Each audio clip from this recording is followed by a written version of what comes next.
My name is Justin the Clue, and I'm here today with Will Sloan. And you're listening to the Important Cinema Club. And today we are discussing VALIE Export. Listen, Vienna's history is of oblivion and treason. Its wickedness and brutality, population and authorities are as one. The cultural climate of the Republic has heightened this continuum of corruption by the banality. The banality of evil is not Viennese dirty washing, but its very face.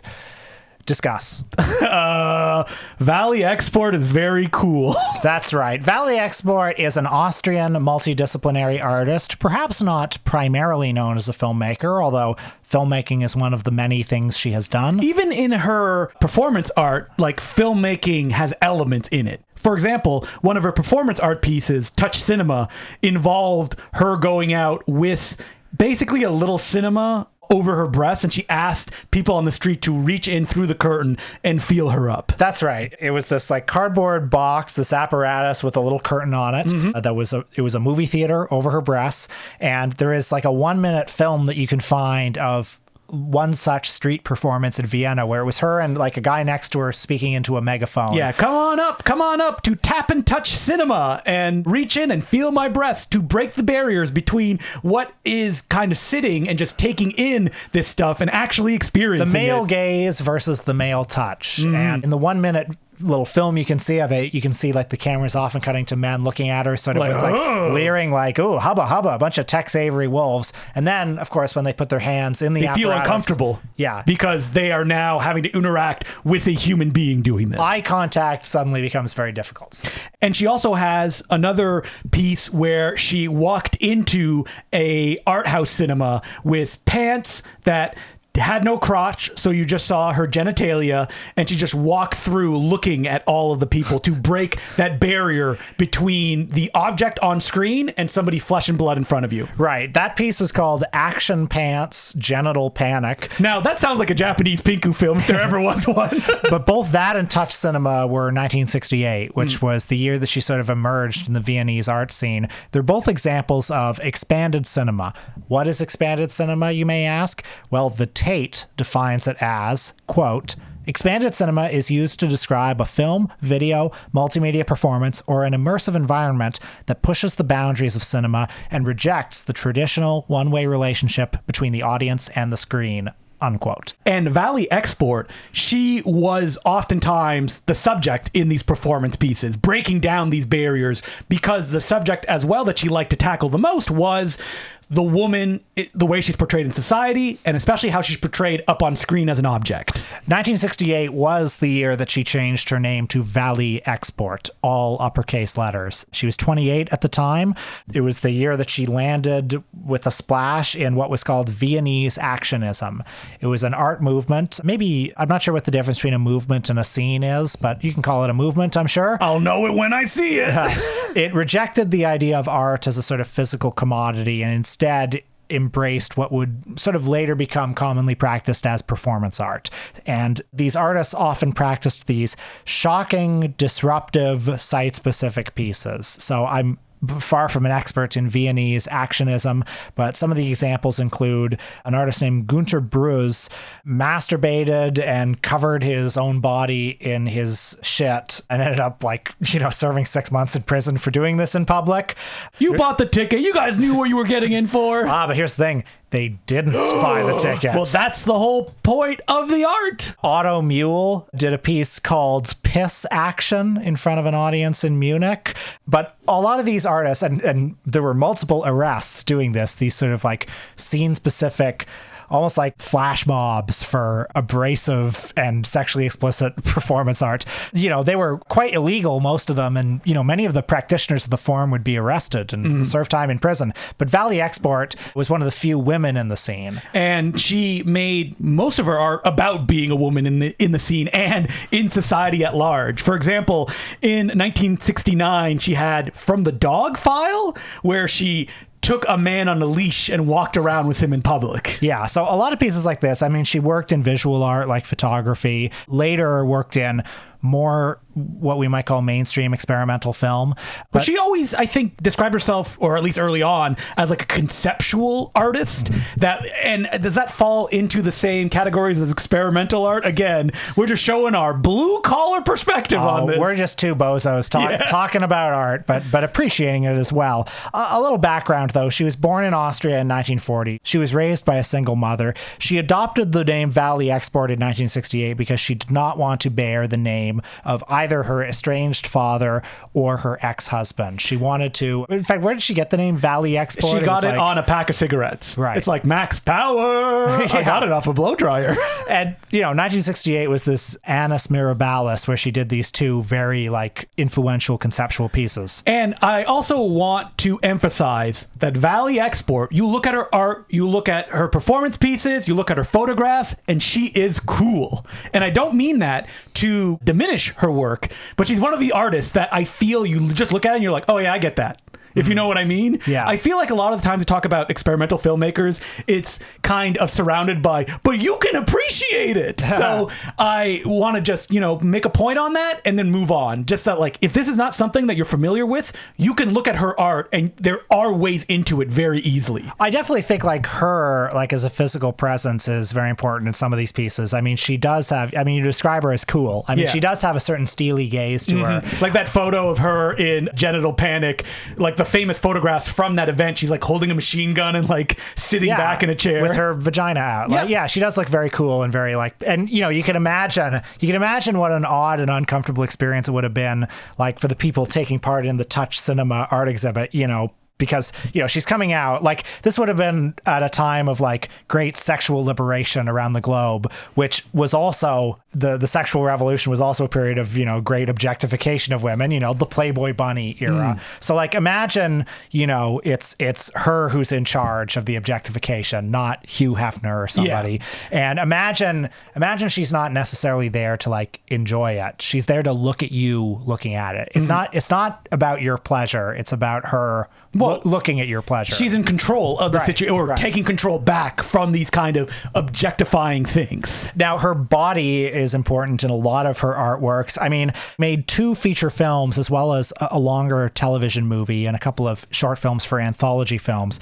If you go on Letterboxd or you go on IMDb, you'll see a lot of films that are short films that are sort of extensions of gallery work. Yeah, that they're basically oftentimes documenting just the performance. Even though that the ones that we'll be talking about today, they do exist separate, that they're not in the moment of a crowd watching them as it happens. Yeah, I mean, they're sort of somewhere between, or we did an episode long ago about Carolee Schneemann, another, conceptual artist who did a lot of pieces about feminist body politics. And in those short films, most of them, aside from Fuses, really were just the performance, just and the document of the performance. But these VALIE EXPORT short films often sort of use the cinematic apparatus or use the gaze of the camera as part of the effect. So, for example, I don't know if you watched Remote from 1973. I did. So what a painful movie, my God. Yeah. So, I mean, that's the whole point of it, which is just VALIE EXPORT sitting there and cutting off the cuticles around her fingers. I hate even hearing it. It's so it's so unpleasant. So, yeah,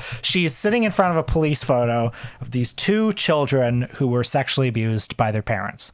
And in front of this photo, she's cutting her cuticles and she's got a big bowl of milk under her. Yeah. And, the placement of the camera, the movement of the camera, the close-ups, the long shots are very deliberate. And it's supposed to visualize a common theme in some of these movies, which is that time is not necessarily linear. The trauma of sexual abuse, for instance, has its own timeline that runs parallel or at least independent from regular linear time. But most importantly, it's for the audience member to feel the pain that she is giving to herself as she cuts through her cuticles with a box cutter. And mission accomplished, if you ask me. I felt the pain. Viscerally, you see that and you understand what that feels like. And that you will have a reaction to it as opposed to just sitting there passively. And when she puts her fingers that she's cut into that milk, you see the blood intermix with it, that like it's not going away, it's there and it's present, and just putting it in this liquid, which could be representative of any kind of sexual fluids, that I'm thinking of a few right now. Yeah, there you go. There's another piece called Hyperbulia from 1973. Wait, is this a August Underground short you sent me, Will?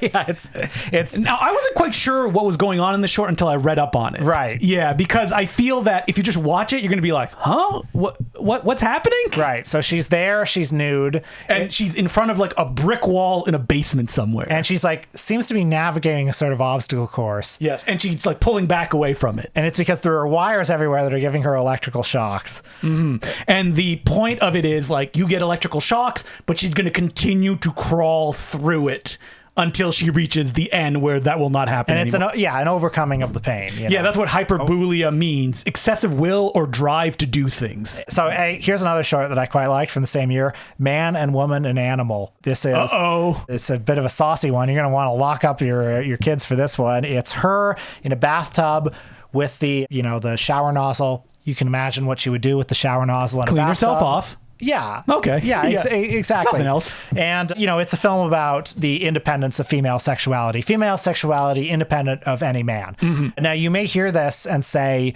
I've seen stuff like that before, but I can imagine in the 60s and early 70s, this would have been... This was controversial stuff. Yeah, it was quite novel at the time. I mean, if you look at all of her performance pieces, and she has a lot of them, for that period of time, she was using her body. There was one where it was just her rolling around in broken glass. Yeah. So it's all kind of in that vein. I do think this stuff ages pretty well, though. Because, I do as well. Because, the female body, it's not like society has come to terms with it. No. I mean, a full 20 years after this, Annie Sprinkle was doing that performance piece where she would have her cervix open on stage and she would invite people to come and look at it. Mm-hmm. This. And that was shocking at that time. That was shocking at that time, exactly. Yeah. And you could do the same thing now. And frankly, it would probably be shocking all over again now because of there have been whole new discourses and whole new. I don't think there should be sex in movies, Will. Yeah, exactly. Yeah. It's a different time, and something like this, the stuff isn't dated. Mm-hmm. is my point. Yeah, and it's still powerful. You can still watch it and be like, wow,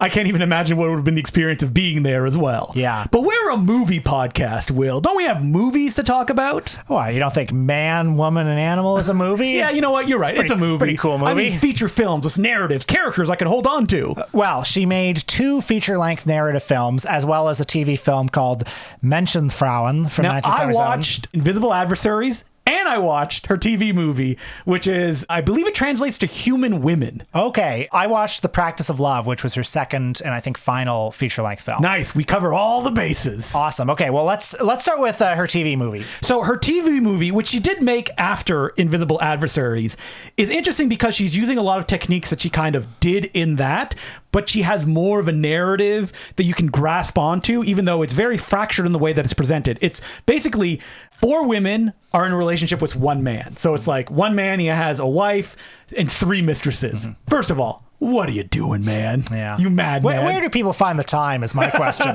And some of his mistresses have gotten pregnant, and you see this through all of the kind of perception of how you would view these things. She's constantly shifting your attention. And you see it in Adversaries as well, which is playfully. For example, there'll be a split screen. They're having an argument, but the dialogue of the man has been dubbed into the woman and she's lip syncing to the man's dialogue. Mm-hmm. Or there'll be almost a persona style, people facing each other, or they're striking poses and they're nude, but they're having very kind of emotional conversations. Mm-hmm. So it's this high art, but then you filter it through, these are more mundane things that you talk about. Mm-hmm. So very fun. Also, she was one of the first conceptual artists to deal with what television does and the way that people watch it. So a lot of the flashbacks or imaginary moments in the story are shown on a TV that then the camera is filming. So I don't think you realize it unless you know these TVs are blue and it's just the film camera's filming the television, and that's what indicates that this is something either not real or that happened somewhere else. Yeah, well, the obsession with the TV image and the recorded image, circulates through her films. One of those early short films is called Facing a Family from 1971. Yeah, that's the one where it's the first time that they say artists dealt with how television affects, groups of individuals. Right. And in that one, like the family is sitting at a table or, sitting on a couch, like watching TV, but they're watching you. And then you're staring back at them. And it's a sort of meditation on the gaze, etc. And so this TV movie, I think it's kind of fascinating in that it's doing a lot of kind of conceptual ideas that they are this one scene, like very playful, but also emotional. And she finds a way to weave a narrative and have the connections that Adversaries struggles with at some times. And that, like, I don't know if it was working in the TV format, which, let's be honest, this is European television, so it's filled with nudity and there's no kind of, the limitations you would expect with television. And she finds a way to just kind of even have it reach a very satisfying, it is emotionally complex way. Did you feel sort of less, and a movie like Invisible Adversaries is purposely distancing. Yes. Did you feel less There distance? is definitely a distancing effect, especially with the way that the story has 4 women characters. So it's like very fractured in the way that it's told, especially that like some stuff is not happening. Some stuff you're like, is this a flashback? She uses also that when she's shooting through the television, she takes almost a TV language of like moments very quickly presented in the way that you kind of associated with television storytelling. And I found that really fascinating, the way that it played out. So Invisible Adversaries from 1977 is her best known film. It's been described as a feminist reworking of Invasion of the Body Snatchers, which That's a real stretch. Absolutely. Like, if you read synopses for this movie, you think it will be something different than it actually is. Yes, and I watched this movie twice, actually. I saw it, 2 weeks ago when Stephen Broomer played it, and I took a look at it again this morning to sort of try to put it in order. There is no putting it in order. No, there's no putting this in order. But I felt more comfortable with that. And I like this movie a lot, by the way, I should say. The main character is named Anna. It opens with her awakening in downtown Vienna to a radio broadcast warning that undetectable alien beings are inhabiting the bodies of people and altering their minds. Can we just say that this movie is just like visually spectacular at times? Oh, yeah. Specifically the beginning of this movie, which has a famous shot that starts in a bedroom and then pulls out thanks to, I read, a helicopter. Yeah. How? It's in the city though. It's incredible, and it like circles It's around a the 3-minute plus shot of it, like goes from the bedroom out and then across the Vienna skyline. Yeah, it's kind of like a reverse of the Psycho shot at the beginning of that movie. So anyway, she hears this radio broadcast through these like little invaders called the Hyksos, and they inhabit people's bodies and they alter their minds. And is it a radio broadcast? Did she dream it? Well, that becomes one of the many ambiguities of the film. And I think this like Invasion of the Body Snatcher element is kind of in the background too. Like, it doesn't get mentioned that often throughout the film. No, I mean, it comes back a bit at the end, but the movie is basically about, well, it's about the breakdown of her relationship with her lover, played by Peter Weibel, who is He was a collaborator with... an artist and theorist of great renown. He was a guy on the dog leash. Yes. And he also... Is he the guy with the bullhorn when she was doing Touch Cinema? I don't know. I do know that he was the co-writer of the movie that I just mentioned as well. So he was very involved with her cinematic works. And, they, I think, had a relationship in real life. So, he Makes sense. He contributed to the writing of this movie about the relationship falling apart. And so the relationship falling apart is because this guy is a blowhard who won't shut up, and he sucks. That's right. And, this alleged invasion by these Hyksos demons is... Maybe it's an invasion. Maybe she's losing her sanity. Yes. Becoming schizophrenic. It does. The whole movie is structured like schizophrenia, but also it's structured in kind of like an exhibition of VALIE Export's work. Because like many scenes can almost be disconnected from anything else and be presented as a conceptual piece. And of course, one may watch this movie and ask, is she losing her sanity or is society the insane one? Because the movie is a barbed critique of post-war Viennese culture and politics. So it's this constantly disorienting film. There are scenes that play out like very conventional, like back and forth dialogue sequences that are suddenly interrupted by like violently edited montages. Well, it feels almost like a satirical take on like Godard or like those art house cinema things where you have like the couple sitting in bed and just having conversations, but then it'll be interrupted with a like high, fast montage set to like screeching noise. Absolutely. Like, well, there's one scene where we see her dreaming thing. And like when she dreams, the dreams are often like projected above her. So she dreams herself walking through Vienna wearing ice skates. And then there's this rapid montage of like ice skates on ice with blood all around them, or ice like cutting her hands. And, there's like shots of meat being cut. Oh, yeah, that great montage of it's like meat being cut, but then it turns into like real animals that are not cut on screen. Well, the fish is. The fish is, and then you see it's like flopping mouth, but there's also a bird, and that doesn't There's get cut. a bird that looks like it's about to get cut, then it cuts to like a mango being cut. Yeah. Well, she loves, and she does this in both feature films that I watched, you like kind of fading from one object and making a connection into another. Mm-hmm. She does it in her art a lot as well, and all the movies that we watched, like her art is in these movies. Like the characters are doing her photography as well. They see examples of it. Well, yeah, there's that scene where like in the middle of the town, there are like her like big photo exhibits, like big cardboard cutouts of black people, and white of people. You know, like reality is constantly rupturing like that. Well, there's almost no reality in Invisible Adversaries. That like, if you think that you're in some grounded place, there'll be something else that you're like, wait a minute, is this actually happening? Like when she makes all the marks on her body with some marker and sits in the corner, and then her boyfriend comes and just kisses all of those marks as she looks kind of like angrily onward. And I mean, it's shocking, but it's also funny at times. It is funny. Like there's this, well, there's a lot of like quite sexually explicit stuff. I love the cut, speaking of things transitioning into other things, of a man's penis pissing on her head, yes. And then it cuts to her washing her hands under a faucet. Yeah, that was very quick too. Then you'd be like, "Is this what I'm seeing?" Yeah, exactly. It's on screen for like a second and a half. Yes. Or there's that other bit where it's like there's a normal scene, and then it cuts to a close up of like her bush, and she's cutting it. Yeah, and then she's putting it up as a mustache. Yeah, and then it cuts to her preparing dinner. Yeah, like a Sam Raimi style montage, like these really rapid shots between her like cutting her pubic hair and preparing dinner, and like some of what she depicts in these montages is violent, but a lot of the shock just comes from the disorientation of like, wait, where's I? Now I'm here. Yeah. And it's a bit of a shame that she didn't make that many feature films. Clearly, like she probably didn't have an interest. Like she said everything she had to say in these three, I guess. Well, also this first movie, Invisible Avenger, a little bit of controversy. Invisible Adversaries was very controversial because it was publicly funded to some degree. And I mean, there are some moments that are very like critical of Viennese society where, for example, there's this one very didactic scene actually where you see a lot of shots of like buildings being demolished. And then it's like cutting with like atrocity footage. Yeah, but also like just like kind of bleak and banal landscapes where on the narration she says words to the effect of like Viennese society doesn't value its artists. Like, what are we doing? Mozart's house, like the ambassador's mistress is living there, and they'll just tear down everything, and the police hate artists and they arrest everyone. And also, did you know that all the people who were making Nazi propaganda films just went on continuing in the Viennese film industry after that? And apparently this rubbed a lot of people the wrong way.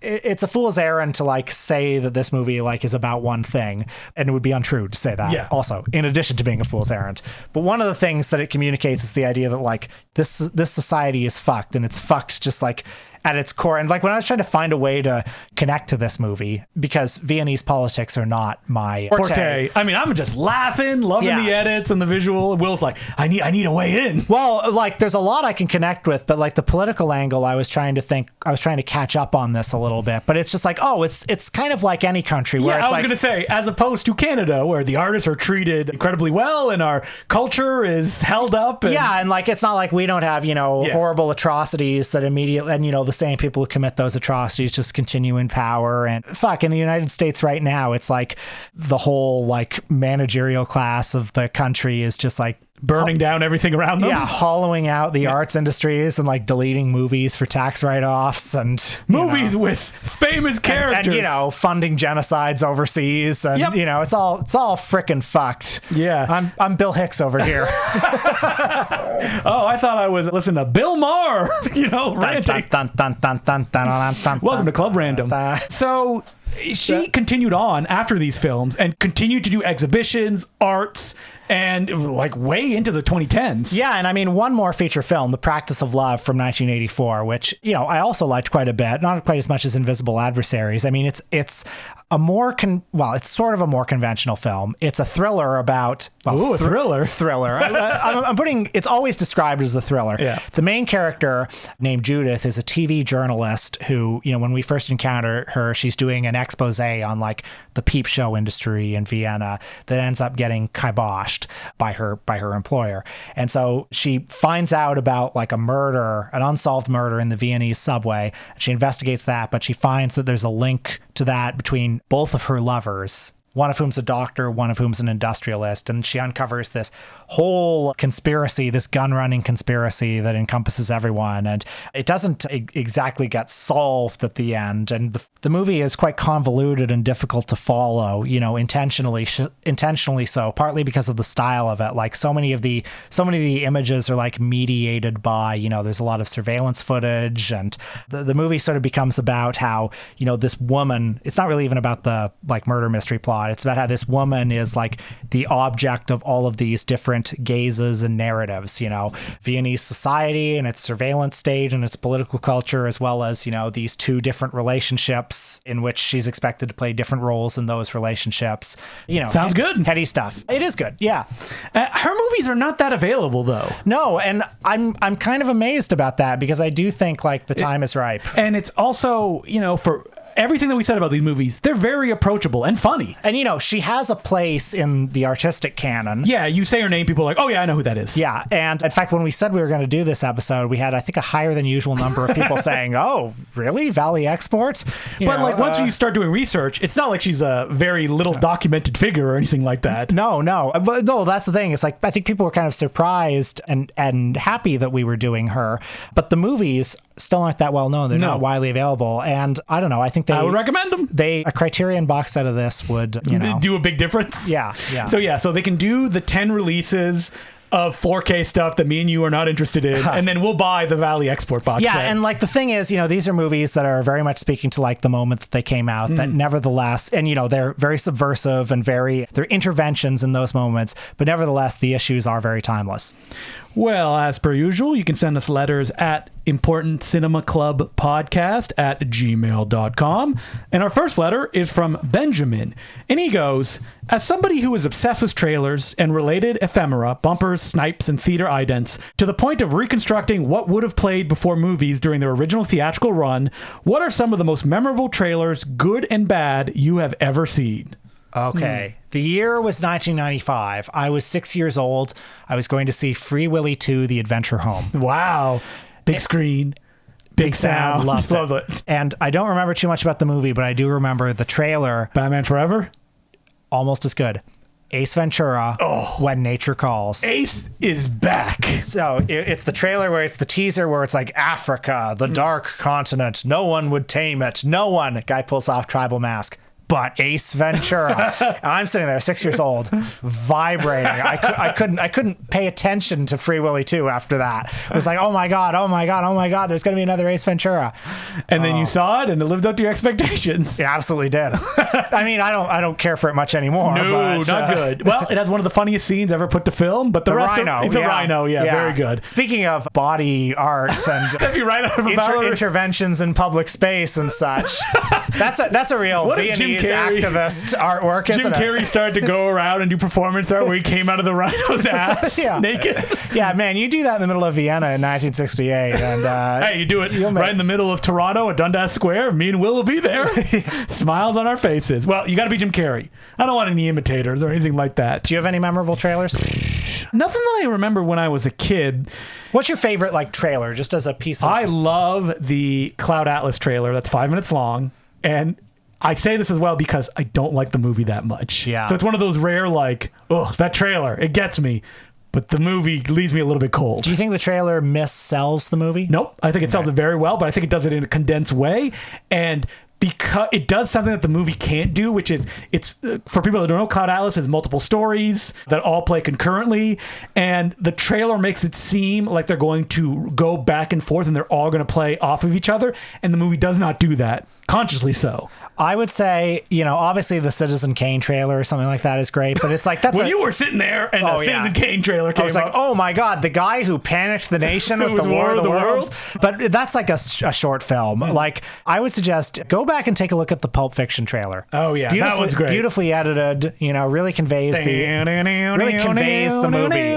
Yeah. I like it when people fire guns and it's time to the music of the trailer. It's actually an amazing trailer too, because like it conveys the movie, but it also like doesn't say what happens in it. Because if it tried to, it'd be like, yeah, it's probably not going to be a big success, right? So let's give a mood, and that's what people are going to fall in love with. I mean, I miss trailers that were like original pieces. Who can forget Robin Williams coming and ranting at the audience to advertise toys?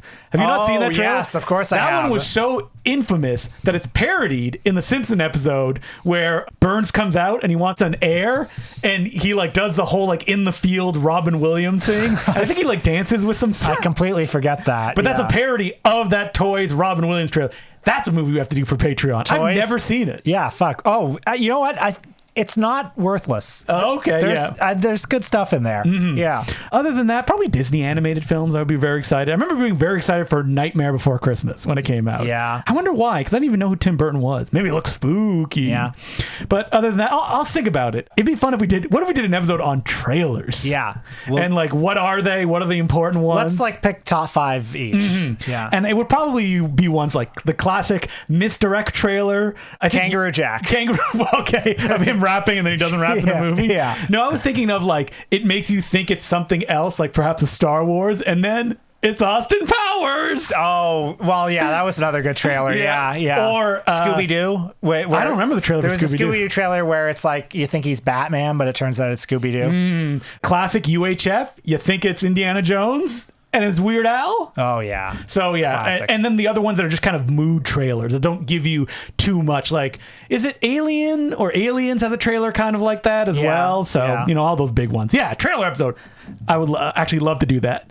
Not much work that week either. So. That's right. We're all going to go see Meet Joe Black to see a Phantom Menace trailer? And then walk out right after. Wait, the letter continues. Also, the D.W. Griffith episode reminded me that in my first... We did a D.W. Griffith episode? We did, yeah. That in my first... And we said the South will rise again. College film course. In my first college film 101 course, the professor had us read about Birth of a Nation, but not watch it. Amongst the reasons rattled off, it's 3 hours long, it's incredibly racist, and you can get it from the school library if you're curious. In lieu of showing Birth of a Nation, he showed Raoul Walsh's 1915 gangster melodrama Regeneration. Not a great film, but it has incredible historical value, being shot on location in the Bowery with a lot of real residents in minor and supporting roles. I still to this day have not seen Birth of a Nation in full, but I occasionally show people Regeneration for its connection to both film and New York City history. I haven't seen it. It sounds great. Sounds great. Yeah. You know what? You don't need to watch Birth of a Nation. I wouldn't tell people not to watch it. I said you don't need to. Right. That's different. Right. You know what? I enjoy Intolerance more than I enjoy Birth of a Nation. No, so do I. I mean, Birth of a Nation has like a couple of like pretty amazing scenes, but I mean, it's But I'm going to be honest. Pretty damn racist. If a professor was going, I'm going to give you a deep cut instead of Birth of a Nation, as a student, that's what I would want. Yeah, like I feel like if you're doing a 101 course, you kind of have to talk about Birth of a Nation a little bit because like, it was influential. You can show clips from it. Yeah, exactly. Yeah. And like its shadow looms very large. But no, I wouldn't make a whole class watch all 3 hours of it. You know? That really stinks of like, I need to fill some time. Let's throw this up. We're watching Bicycle Thieves next week. So thank you very much for that letter. And our next letter is from Kevin. And he goes, how to prioritize watch lists. I got a few different physical media releases for Christmas, and I spent the whole first month of the year trying to figure out where to begin. The Marx Brothers Paramount Collection, the Vinegar Syndrome Lost Picture Show, and the Ron Orman box from Indicator. They are all new to me, except the Marx Brothers, which I've mostly only seen those once, save Duck Soup, which I have memorized. And given that you've talked about these topics and or box sets on here and on Patreon before, where do you recommend starting? Only things I've seen are the exotic ones, Please Don't Touch Me, Las Vegas Strangler. And to continue on a broader topic, how do you deal with having an overwhelming amount of films you want to see and don't know how to prioritize them? I usually go back to watching an old Hollywood film when I can't pick, but I want to be more conscious of watching a wider range of films this year. Let me know how you guys know what to prioritize when you're watching them. Best wishes, Kevin. How do you prioritize movies, Will? Well, first I think, what do I need to watch for my podcast empire? And then I do that. And then you have 4 movies to watch per week, minimum. And, that's great because this little podcast empire of ours, as we've talked about our like programming of it, it'll often be like, okay, we've done this kind of thing. Now let's do the opposite kind of thing. And then let's do the opposite kind of thing to that. So it keeps us on our toes a little bit. I do sort of envy people who don't have a podcast empire to constantly fill because like they can really do like all these deep dives. Like you get the box set, you can have a lot, maybe theoretically you could have a lot of time. No one does it. Oh, no one does that. Yeah. No one watches all the movies of a box set. Wouldn't it be nice theoretically to like, let's say, okay, I've got my Ron Ormond box set for the next month, however long it takes. All I'm watching is Ron Ormond. Nobody does that. No, I'm shaking my head that I wouldn't do that. You need the spice of different stuff playing off each other. Yeah. Because that's the only way that you will understand the good and bad parts of different things is by kind of tasting everything. Anytime I get depressed and I watch a bunch of kung fu films, it just makes me sadder because it's like eating too much candy. And then yeah, you're right. If you watch a lot of different kind of things, then like your brain makes connections. Yep, exactly. And, you see things in new ways. And you want to be like, oh, I want to watch this, and then because I saw this, and it it may not be like a straight line, but I think that the more you watch and the more different stuff you watch, the more you'll get out of them. Now, how do you prioritize it? Again, vibe. Yeah, vibe. I would say try to challenge yourself and just go like, okay, I watched this. Is there anything different than this that I can watch? Mm-hmm. Now, that's easy if you just watch something. Oftentimes you're like, oh, I haven't watched anything in a long time. Where do I start? Letterboxd has a watch list. Now, personally, my watch list is not that big. I actually remove movies that I was like, it's been on here for months. It's gone because I ain't watching it. And I want these to be immediate. And there's a little function if you go to the top in the drop down called shuffle. Hit that shuffle and it'll shuffle your watches. Watch whatever's at the top. That's how I do it. That's a great idea. Yeah. I have nothing to add. Just randomize it. Yeah. People were actually talking about this in the Discord, that you just like randomize. Like you can go online and type like 5 movies and just do a randomizer. That's how you decide. You know what? Yeah, I also think you're right. The last thing I'll say is, you've got that Marx Brothers box set. If you watch all 5 Marx Brothers movies in a row, you're going to get sick of the Marx Brothers. Mm-hmm. It's nice to watch one, then come back to them in a week, in a month. And then they're always there for you, and they're always fresh. To be more specific, where do you start with Ron Ormond? Just pick any movie. It doesn't matter. I disagree. If footmen tire you, what will horses do? But we know that. But like on this box set, from there onward, like the exotic ones, Please Don't Touch Me. Dive in. Yeah, just dive. Watch one. They're all good. Watch one. Think about it. Go watch something else, then come back to it. Yeah. And then, you can have many projects on the go, and it will just be more of an enriching experience. So again, thank you for the letter, and you can send us letters at importantcinemaclubpodcast@gmail.com. What are we doing on our Patreon this week, Will? We are returning. Well, and we're sorry. And we're sorry. We have good reason, though. Listen, we were talking about VALIE Export, so talking about the opposite. Yes. Because that is our vibe. Wait, take a pause. What can we possibly say that we're going to talk about? You are correct. It's Kevin Smith. It's Kevin Smith, folks. We're talking about him again. But hey, we have good reason to, because we watched his never released NFT movie. The movie, aka the movie that was maybe so bad that he couldn't release it, so he released it as an NFT. Kilroy was here. Now, we get pretty angry on this episode, so... Is it angry because we loved it so much? And we were like, why can't more people see this? Well, you have to listen to it to find out at patreon.com/theimportantcinemaclub. All right, what are we doing next week? Next week. So recently I was talking to someone who was discussing Roman Polanski's The Palace. What is The Palace for people that don't know, Will? Well, I think you pretty much said it all there. It's the new Roman Polanski film. Yeah, it's hideous. It's an incredible object, honestly. It's a comedy. I mean, it's not funny. No. There's no movie that looks quite like it. It's sad. It's sad. It's ugly. It's an extraordinary thing. Yes. And it's perfect for bad man Roman Polanski making a movie like that, probably as his last film. Yeah. I mean, look, we all agree he's a bad man. I would have loved to have gotten another masterpiece out of him. The man made Chinatown. The man made Rosemary's Baby. You know? He made Chaos.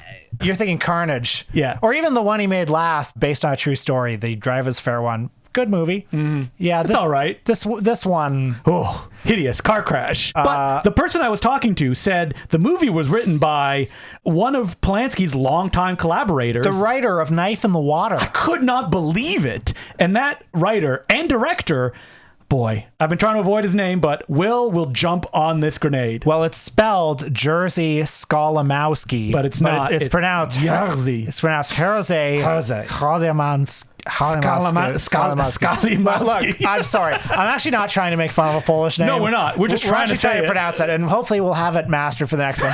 But Don't hold your breath. But listen, recently he had a big art house hit with EO, but he's been around for a long time. He has a fascinating career that you don't hear people talk about that much, even though that like some of his movies are considered like great masterpieces, like Deep End, which I remember reading about in Danny Perry's cult movies and being like, wow. And for a long time was unavailable. It was one of those like never made it to physical media movies. Not the case anymore. I believe it's still available. And then he also has other films like The Shout. He made 2 Vincent Badman Gallo movies too. Yeah, Moonlighting and Essential Killing. We'll take a look at one of his Polish movies at least. Yeah, Walkover, yeah. Oh, sorry. I was reading the Polish title, which is Walk Hour. Boy, man, there's going to be a lot of us trying to pronounce stuff next episode. Goodness, just 2 bozos for the podcast. But yeah, The Shout and Deep End is probably the other ones that we're going to watch. But like just looking at his film career, what is King Queen Nov? It looks like a sex comedy that was made in 1972. Oh, wow.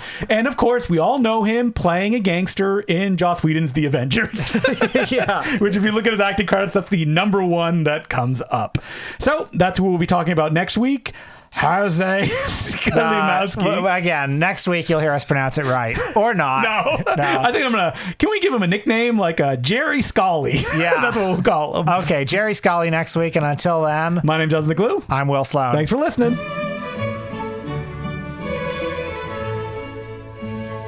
I'd like to thank some of our new patrons who include David Monk, Greg Moeller, Mark Harper, Alan Butt, Ari Rosner, Peter, Frank Ritz, Ben Nato, Nick V, Flower, Invalidity, Colin, Kieran Casey, Tom Meager, Alex Rose, Yevon Gordon, Kevin Shaughnessy, Kemble McClure, Turbo Snore, BK, Juan Matoa, and Jeremy Singsong. Thank you very much for becoming patrons. We could not keep doing this without you. Well, last night I had a great time at the movies. Wow, what'd you see? I went to the Kingsway Cinema. Oh, you explored joysticks? Yeah.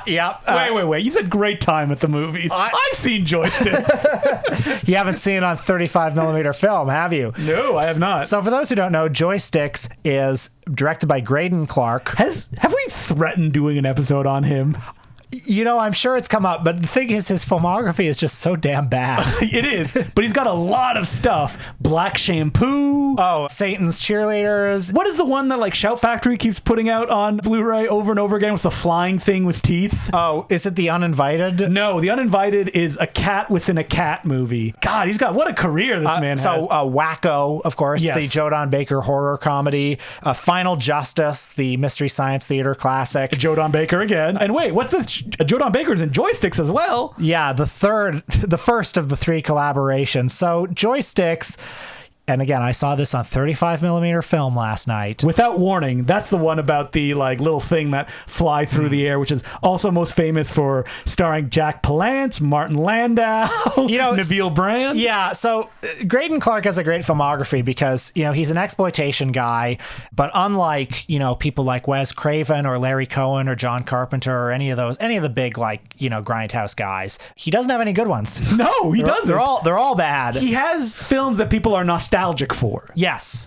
And that's pretty much it. And so this one, Joysticks, which of course I had seen before a long time ago, but I saw it again last night because this is what I love about the Kingsway. Who else is showing Joysticks on 35mm?